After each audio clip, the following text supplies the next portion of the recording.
Hey, welcome back. It is finally time for me to put out my Leviathan Siege Dreadnaught with claw and drill weapons unboxing and review. This is a super cool kit. I'm not a big Marine player, and I think that's why I leaned into Night Lords and Traders, because they didn't feel like just Marines. But with Horus Heresy, I'm really kind of getting into the Marine mentality again for the first time in like 20 years. So this kit here has been one that I've been interested in seeing in plastic for a long time. I've hoped against hope that GW and Forge World would stop keeping certain models out of the plastic realm, and this was one of them. I always thought the profile for this thing was super cool, and having seen them in person now, yeah, these things are awesome. They are just big, chunky behemoths, and I really like that. So, I'm going to get right into it. The box art shows you just a couple of different angles of what it looks like. And on the back, shows you how to paint it. Sorry. How to paint it as either a Sons of Horus, Leviathan, or Imperial Fist. And this is a 100% representation here. So, I mean, it's pretty big. I'll actually show you off. I'll show off how big it is here in a little bit once I get through the sprues. And yeah, like all the Horus Heresy boxes, I do like these. I've always said I prefer the older style of boxes GW has put out. As in, I like the art or the miniatures themselves placed into a battle scene over the more modern, sort of just like a white or a black box with the miniatures sitting on, you know, like just like kind of a raised platform. You know, it's more, I don't like the showroom type boxes they sell now. But I've always also said that I can see the appeal from the marketing department and from, you know, just how things are today. People would prefer that in many settings, so I do get it. This, I think, is kind of the best of both worlds. You do get some art, but you do get that kind of just like dark, classy box.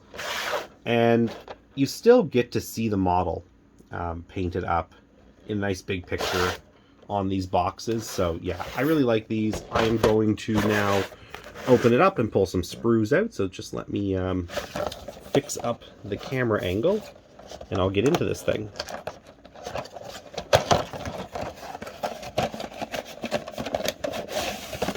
Pull out the sprues. Also, this is just something I noticed on my last box when I opened it. And I don't know if anybody else has noticed this or if it was on other boxes, but the tabs, I do like that. Just a nice little touch. These are just the tabs that hold the box flaps in, and one side is Imperial and one side has the Eye of Horus. Okay, you first off get your instructions. This thing is a little bit of a tedious build, like a lot of their new kits. It's a lot of parts. I think I counted it out. Just to get the legs done, it was like going on 30 pieces. You know, it's not bad. Like, I'm not saying I'm upset that they went into high detail. It's just that if you're not a fan of building, I do warn you, this can be a little bit long and tedious. I do build over a couple of days normally.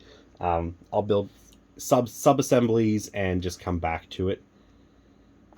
And that does help make the process a little less painful. But if I was to sit down and do this in one go, I feel like it would take longer just because I would get bored and frustrated with how long it was taking. But I am somebody who does prefer a simple build. Like, just give me, you know, a pair of legs, a torso, a couple of arms, and a head, and I'm pretty happy with that. But this one here does give you a nice build. I will say that. You do feel like you're building a model kit. There's a lot going on. And there's a lot of options. And you get right to the end before you really start seeing the whole thing coming together. In this box, you only get enough arms to make one. I don't think it's as simple as I was hoping. That's one thing. I was hoping you'd get the ability to make multiple arms more easily. But they obviously want you to buy more kits, and they are selling the weapons separately, so that's also nice. So you can get some more. But when you compare it to the Forge World price, it's like 170 Canadian to buy a Leviathan Dreadnaught from Forge World. One of the ones that are Legion specific anyways. Maybe the plain one's a bit cheaper. But this is a lot cheaper, so I will kind of like accept that there is some sort of limitations. You do get your standard Horus Heresy transfer sheet, and then you get into your sprues. Oh, and you get this big, I don't know what this is, like 60 millimeter, I guess? I don't know, maybe 80 millimeter. I never actually looked it up what size that is. I don't think it says on here, on the box. Not that I can see.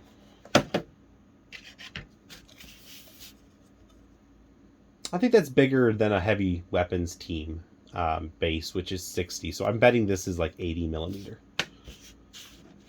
Or something like that. Maybe I'm wrong, but I do think that's bigger than a heavy weapons team. I don't have one on hand to look at, though. So yeah, first sprue that I pull out. This has a lot of the chest pieces, but only some of them. It's a nice sprue with nicely labeled parts. I never had any trouble finding anything when I built my first one.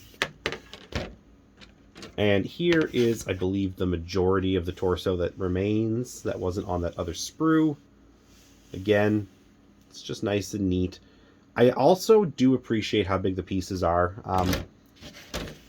If you're somebody who does, like I said, not really enjoy the building side, it does help that a lot of these pieces are quite large, and you'll see on the finished model that they do make up a large portion of the build. It's really the legs and the arms where you have most of your small, more fiddly parts. The chest, though, is quite straightforward. This here is the legs, and you get a nice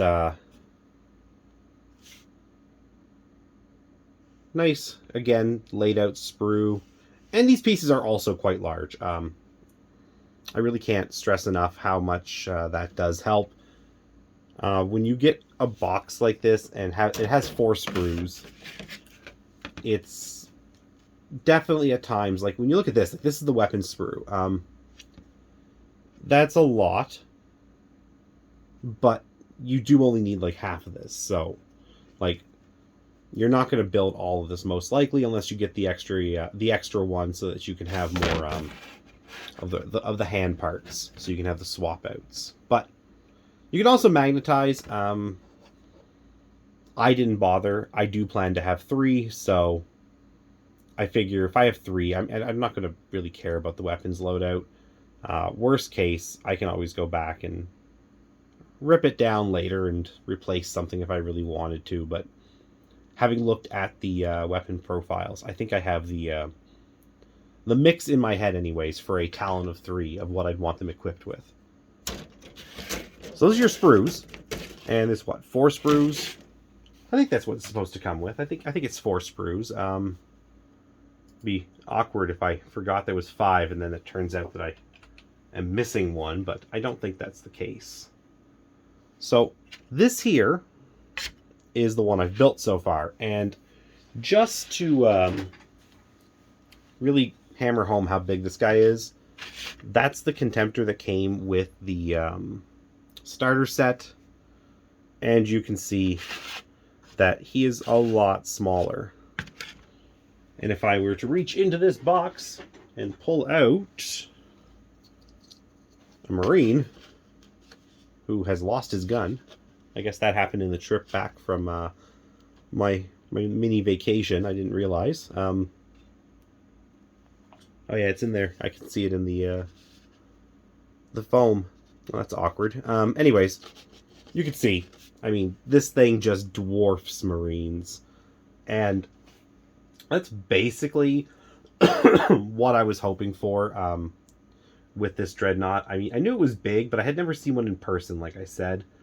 So having one that is so big on the battlefield, or I guess seeing it on the battlefield where it's so big is just really, really nice. It does feel like a huge Leviathan, and I think it's going to look awesome just chopping up some Loyalist Marines. Now, when you build it, you get a few options. You can have heavy flamers. That's what I went with on this guy. Or you can have some Volkite guns. Volkites are pretty neat. I just went with the heavy flamers on this guy because I like templates. And as I said, I have another one to build and one more I plan to buy. So I can always add Volkites to one or both of those. But templates are super handy. The weapons, I went with the Siege Claws just because I like them.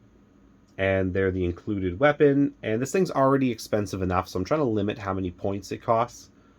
Just because I do plan to have several. I think they're like 270 points base. They're quite expensive anyways. And yeah, while I was talking here, I just sort of checked online. It is 4 sprues. So everything's there. For a minute, I was thinking there was supposed to be one more, but it's okay. They're all there. You do get gaps. I'm going to have to fill this here. I had a lot of trouble trying to get the gaps closed on these 2 pieces here. And there was one more spot. I forget where it was. Oh, it's just these things. The ankles. The ankles, because they go together in 2 side-by-side parts, you do get a lot of gaps. So I'll have to do some filling and some sanding after. But I did that with the others, and I don't find that it's really... Come on, focus. There we go. I don't find that it's really that noticeable once you get some green stuff in there. You just can leave that nice clean line like I did here. But overall, I was able to tidy it up pretty good, I think. So I feel like it shouldn't be an issue here. The panels are the panels are nice and large, and they don't strike me like they're going to be that big of an issue. And that most of it will be able to be cleaned quite quickly, especially now that I have those gap filling liquids that I bought, the Mr. Hobby stuff and the cement that I'm going to make sprue glue with. Oh, put him back here for a second. Yeah, that's really all I have to say about this. I threw this on just because I like the look of it. You don't have to, but I did think it kind of looked bland up here without something. So the phosphorus launcher is fine. And yeah, I'm looking forward to getting the ranged one at some point. Yeah, I won't grab him right away. I'm going to wait. I do have a lot of stuff to paint. I don't need a 3rd Leviathan right now. So, yeah. I think that's pretty much everything I wanted to cover. I don't see anything else on my queues over here that I missed. Yeah, that's, like I said, I had a lot of issues getting this one in. It just would not fit right there. I don't know if it was a little bit of warping or if it really is just kind of a pain, but I don't think it'll be a problem to fill that gap. But just a warning, be very careful. It does like to leave gaps here, I found, in this build. When I build the second one, I'll let you know if I still had trouble with it. If it is like a... You know, did I screw it up, or did the kit sort of just fight back a little? Anyways, thanks very much for watching. If you have any thoughts or comments, leave them down below. And as always, have a great day.